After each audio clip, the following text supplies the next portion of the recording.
Welcome everyone to today's webinar. The topic, Civil 3D, Pipe Networks to GIS.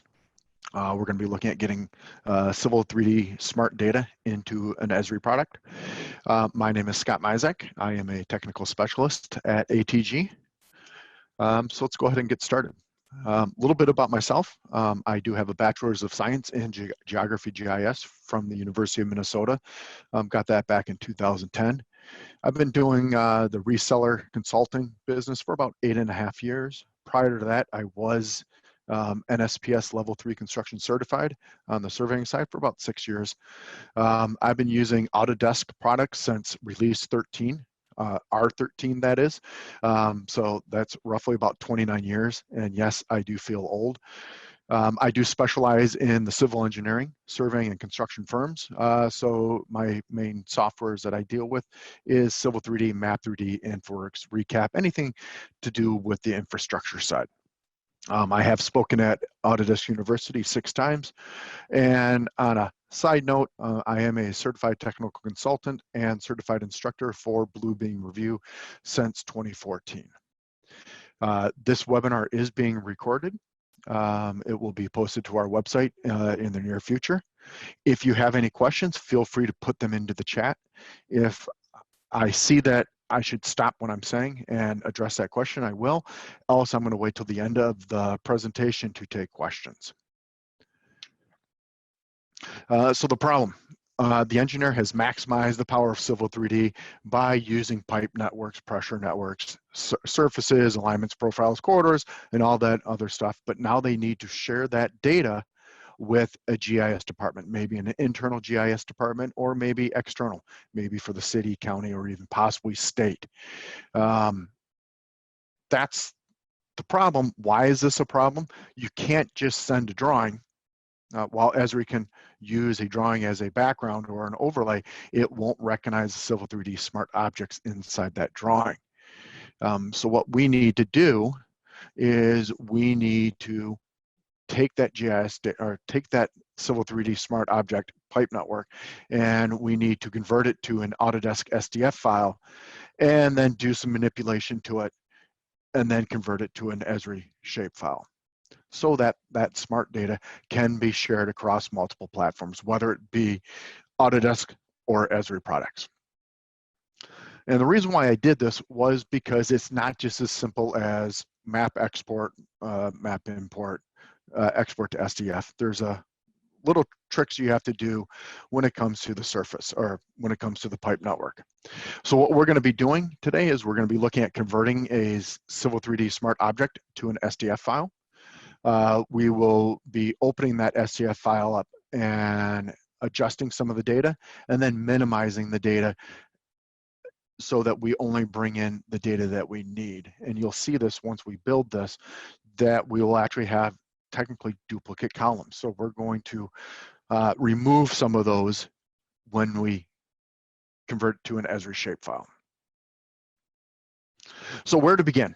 There are 4 basic commands to convert AutoCAD objects to GIS data, whether it be SDF or shapefiles. First one is DWG to SDF or map DWG to SDF, MAPEXPORT, ArcGIS export to FGDB, file geodatabase, and then there is finally export civil objects to SDF. Well, if you run the first two, DWG to SDF or MAPEXPORT, you get this wonderful expression down in your command line. 0 objects of 0 selected, exported in 0 seconds.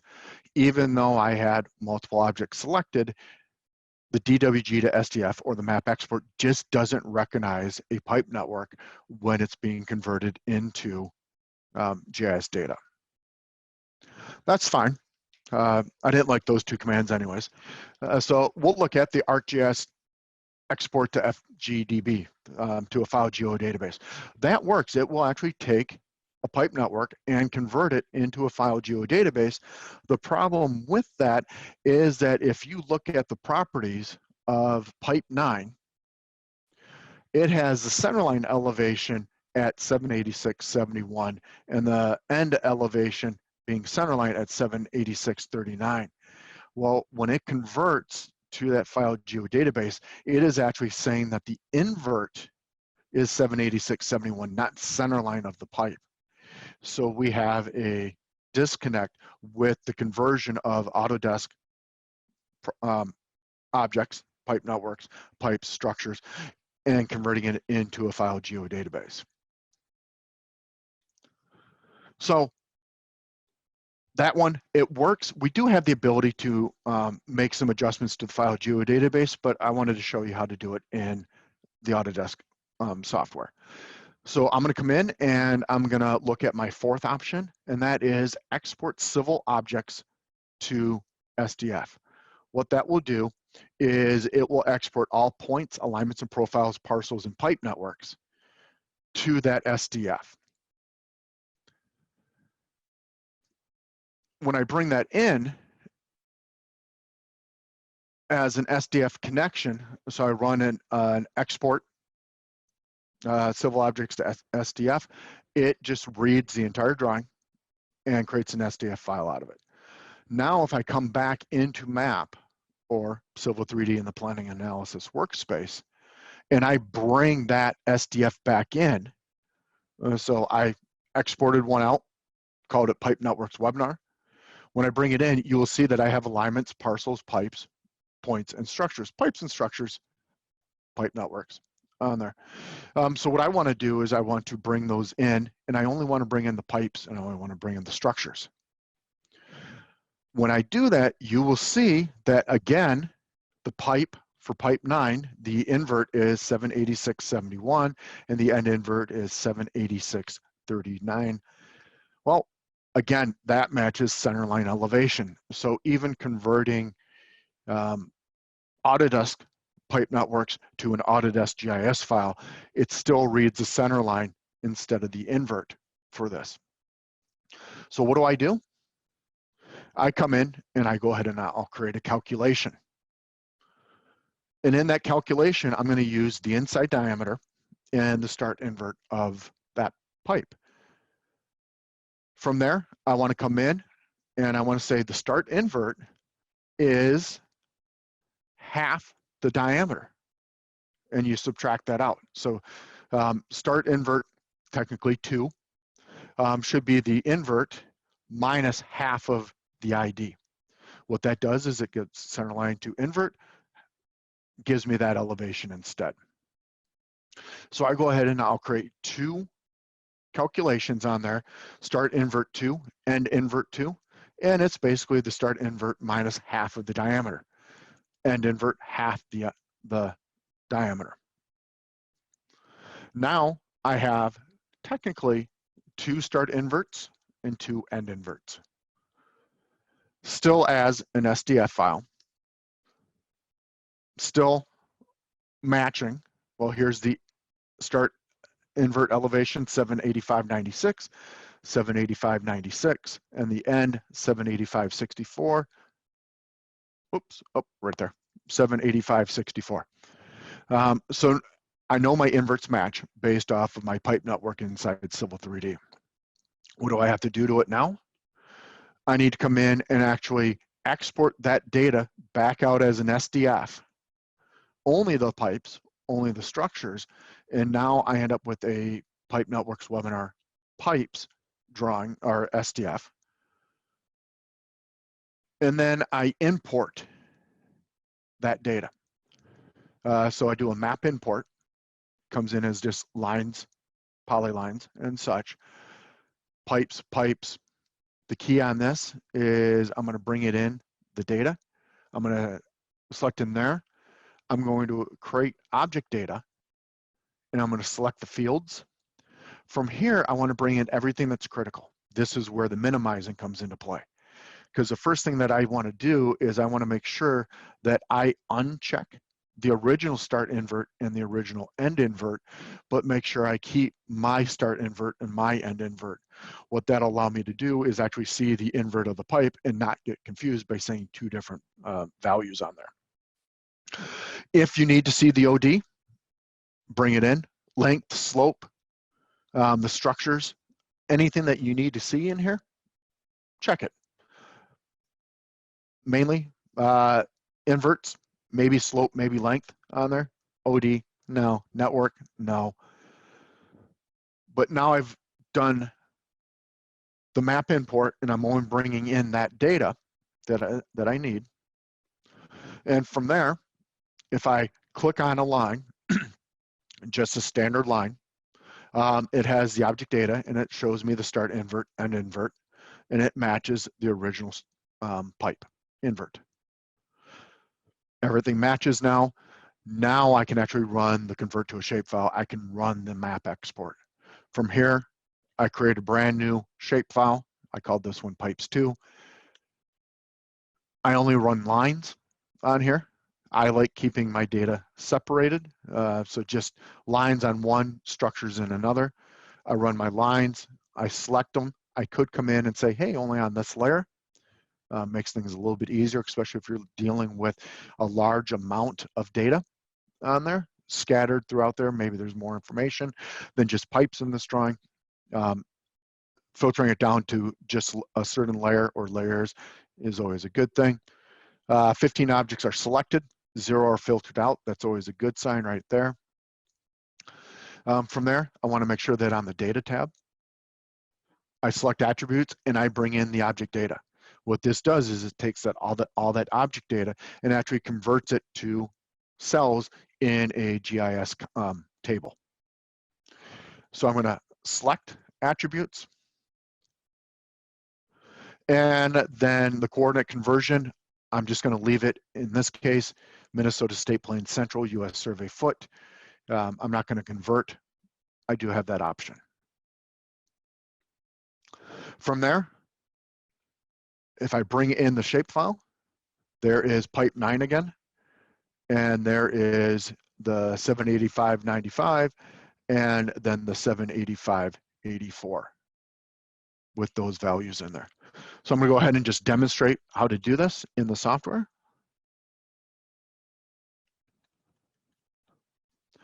So I have a couple pipe networks in here. So the first thing I want to do is I want to export out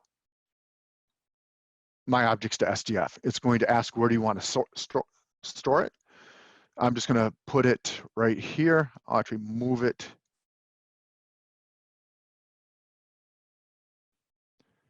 right here, and I'll say save. Say okay. I'm going to start a new drawing.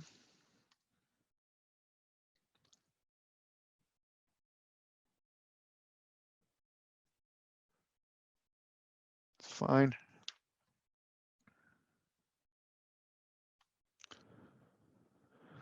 Map W space.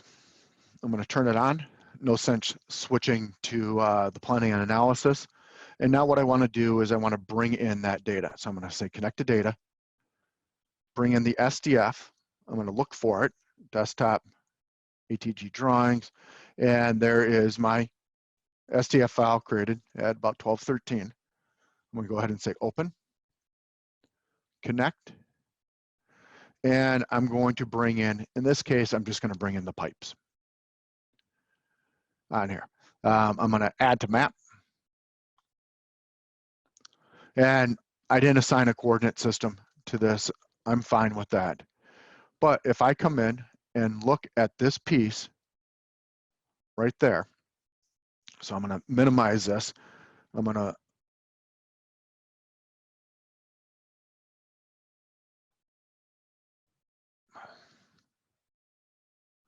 got a few zoom things in the way to move a bar over.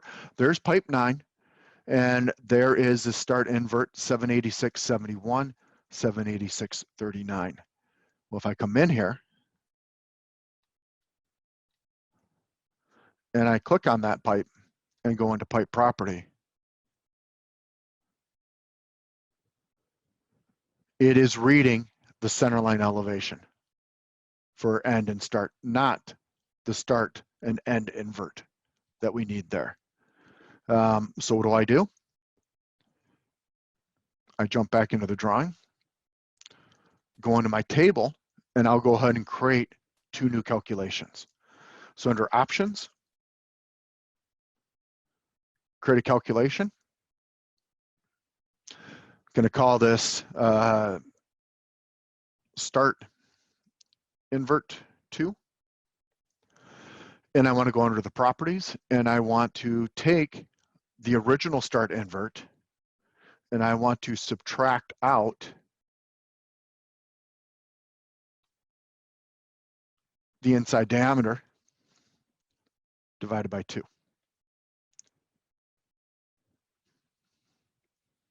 Oops. Run a quick validate just to make sure that it worked. Expression is valid. I'm going to go ahead and say OK. There is my start invert. I'll go ahead and just slide it right next to the original one. And I can see that they're matching up now to the proper one. I'll run the next calculation in here. And now instead of create calculations, I have to manage. And then I will create a new one and call this end invert 2. Properties, end invert minus inside diameter divided by 2. Validate, say OK. Say OK. Now I have those values in there. Right click, export layer to SDF. I'm going to call this pipes 2. Say save. Going to remove that layer. I'm going to run a map import of pipes 2, 1217. Say OK. Coordinate system, Hennepin County, US Survey foot. No spatial filter. The key on here again is the data on here. And I want to make sure that I create object data on here. So it's going to read that table and it's going to convert all that to object data. I'm going to select my fields. In this case, I want to make sure that start and end invert are unchecked. I want to make sure that my start invert 2 and end invert 2 are checked. If I don't care about the outside diameter or the network, I can leave that unchecked. I'm going to go ahead and say OK. Say OK. On here, drawing layer is on pipes, so I will say OK. And there is AutoCAD lines, but with object data on here. There's pipe 4, inverts, size, everything that I need. There's pipe 9 right there. Now I can run the map export. Call it pipes 3.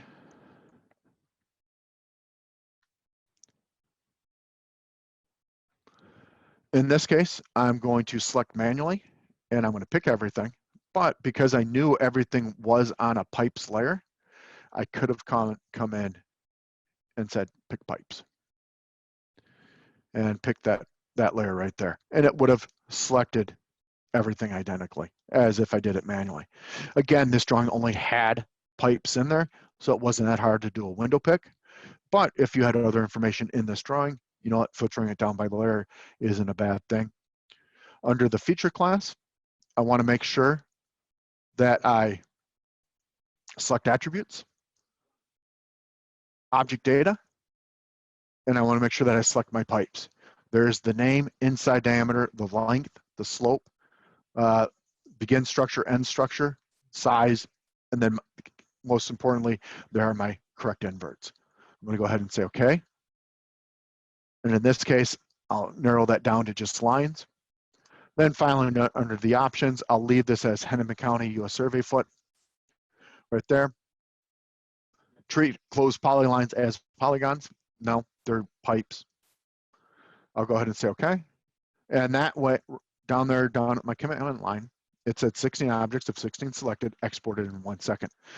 That's the first thing I always look at when I run a map export, is to make sure that it actually exported something. Now that I've got that in there, I can come in and say erase. data, connect to data. I'll connect to a shapefile this time.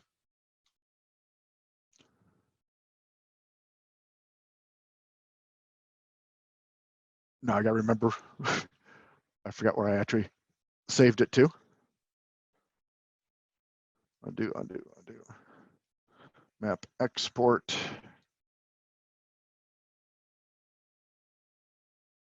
Oh, I accidentally saved it as a shapefile or an SDF.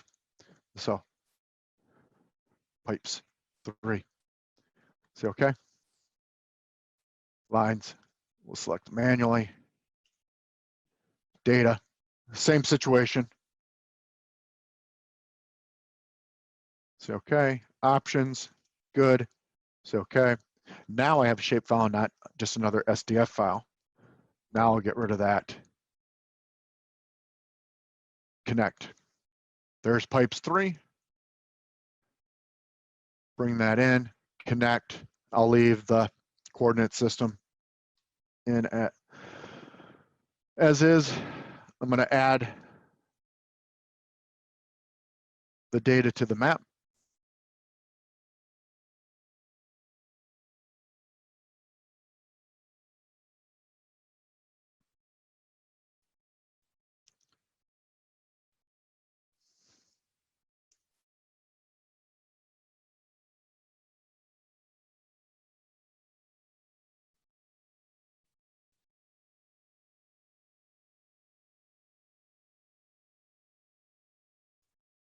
Oh, there we go. It was there. I was just stuck in my command.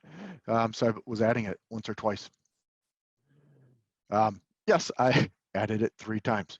But now if I look at the data in there, there is my start invert. There is my invert accurate to what my design was in Civil 3D. Now I don't have to worry about, oh yeah, take that and then subtract out half the diameter of the ID on there. Yes, it's 4 steps to get you from a Civil 3D pipe network to a Esri shapefile, but the steps aren't that hard. You can, I can't say automate most of it, but you can bring in some of the stuff right away. It goes by pretty quickly on there, but to make sure that the data is valid, it's worth it. I do know that Autodesk is aware of the issue that they're pulling center line of pipe instead of the invert of pipe. I have not checked this out in 2021 yet to see if it's been fixed in there. But hopefully in the near future, it does get fixed and we don't have to worry about running through these multiple steps. I don't have any other questions that have popped in right now. So with that, I'd like to thank everyone for attending.